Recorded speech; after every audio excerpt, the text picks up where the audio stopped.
یاد کرو جب موسیٰ نے اپنی قوم کے لیے پانی کی دعا کی تو ہم نے کہا کہ فلاں چٹان پر اپنا عصا مارو، چنانچہ اس سے 12 چشمے پھوٹ نکلے، اور ہر قبیلے نے جان لیا کہ کون سی جگہ اس کے پانی لینے کی ہے۔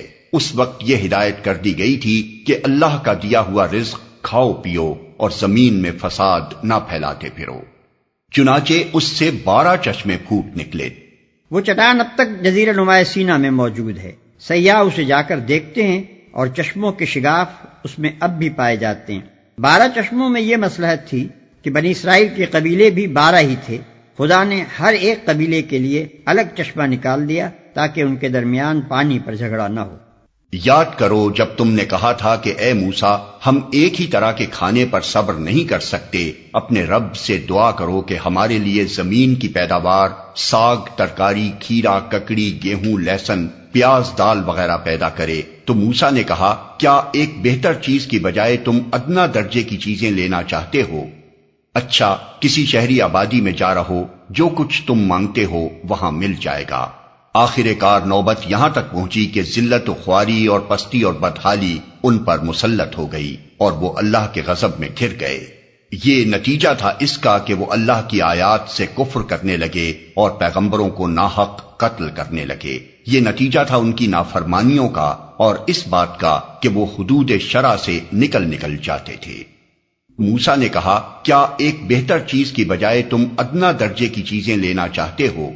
یہ مطلب نہیں ہے کہ من و سلوہ چھوڑ کر جو بے مشقت مل رہا ہے وہ چیزیں مانگ رہے ہو جن کے لیے کھیتی باڑی کرنی پڑے گی، بلکہ مطلب یہ ہے کہ جس بڑے مقصد کے لیے یہ صحرا نوردی تم سے کرائی جا رہی ہے اس کے مقابلے میں کیا تم کو کام و دہن کی لذت اتنی مرغوب ہے کہ اس مقصد کو چھوڑنے کے لیے تیار ہو اور ان چیزوں سے محرومی کچھ مدت کے لیے بھی برداشت نہیں کر سکتے؟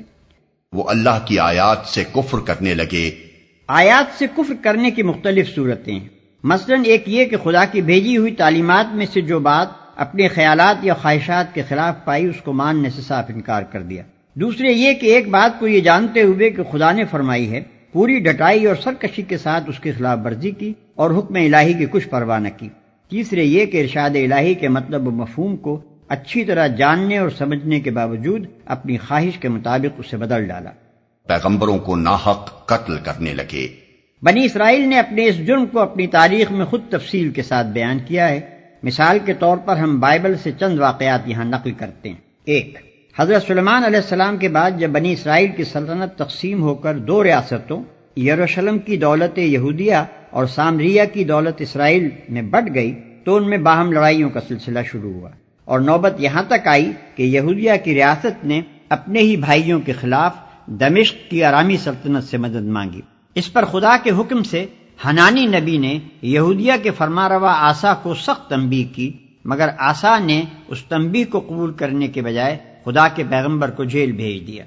2، حضرت ایلیا علیہ السلام نے جب بال کی پرستش پر یہودیوں کو ملامت کی اور اثر نو توحید کی دعوت کا سور پھونکنا شروع کیا تو سامریہ کا اسرائیلی بادشاہ اخی اب اپنی مشرک بیوی کی خاطر ہاتھ دھو کر ان کی جان کے پیچھے پڑ گیا، حتیٰ کہ انہیں جزیرہ نما سینا کے پہاڑوں میں پناہ لینی پڑی۔ اس موقع پر جو دعا حضرت الیاس نے مانگی ہے اس کے الفاظ یہ ہیں، بنی اسرائیل نے تیرے عہد کو ترک کیا، تیرے نبیوں کو تلوار سے قتل کیا اور ایک میں ہی اکیلا بچا ہوں، سو وہ میری جان لینے کے در پہ ہیں۔ 1 سلاطین باب 19 آیت 1-10۔ 3، ایک اور نبی حضرت میکایہ کو اسی اخی اب نے حق گوئی کے جرم میں جیل بھیجا اور حکم دیا کہ اس شخص کو مصیبت کی روٹی کھلانا اور مصیبت کا پانی پلانا۔ سلاطین باب 22 آیت 26 اور 27۔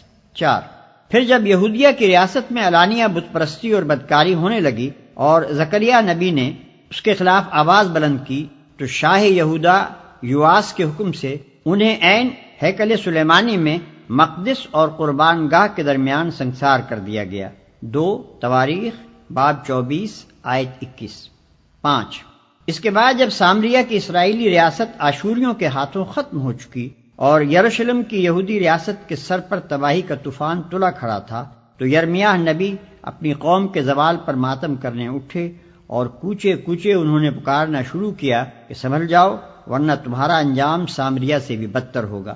مگر قوم کی طرف سے جو جواب ملا وہ یہ تھا کہ ہر طرف سے ان پر لعنت اور پھٹکار کی بارش ہوئی، پیٹے گئے، قید کیے گئے، رسی سے باندھ کر کیچڑ بھرے حوض میں لٹکا دیے گئے تاکہ بھوک اور پیاس سے وہیں سوکھ سوکھ کر مر جائیں، اور ان پر الزام لگایا گیا کہ وہ قوم کے غدار ہیں، بیرونی دشمنوں سے ملے ہوئے ہیں۔ یرمیہ باب 15 آیت 10، باب 18 آیت 20 اور 23، باب 20 آیت 1 اور 18، باب 36 تا باب 40۔ 6۔ ایک اور نبی حضرت آموس کے متعلق لکھا ہے کہ جب انہوں نے سامریہ کی اسرائیلی ریاست کو اس کی گمراہیوں اور بدکاریوں پر ٹوکا اور ان حرکات کے برے انجام سے خبردار کیا تو انہیں نوٹس دیا گیا کہ ملک سے نکل جاؤ اور باہر جا کر نبوت کرو۔ آموس باب 7 آیت 10 اور 13۔ 7۔ حضرت یحییٰ یوحنا علیہ السلام نے جب ان بد اخلاقیوں کے خلاف آواز اٹھائی جو یہودیہ کے فرما روا ہیرودیس کے دربار میں کھلم کھلا ہو رہی تھیں، تو پہلے وہ قید کیے گئے، پھر بادشاہ نے اپنی معشوقہ کی فرمائش پر قوم کے اس صالح ترین آدمی کا سر قلم کر کے ایک تھال میں رکھ کر اس کی نظر کر دیا۔ مرقس باب 6 آیت 17 اور 29۔ 8۔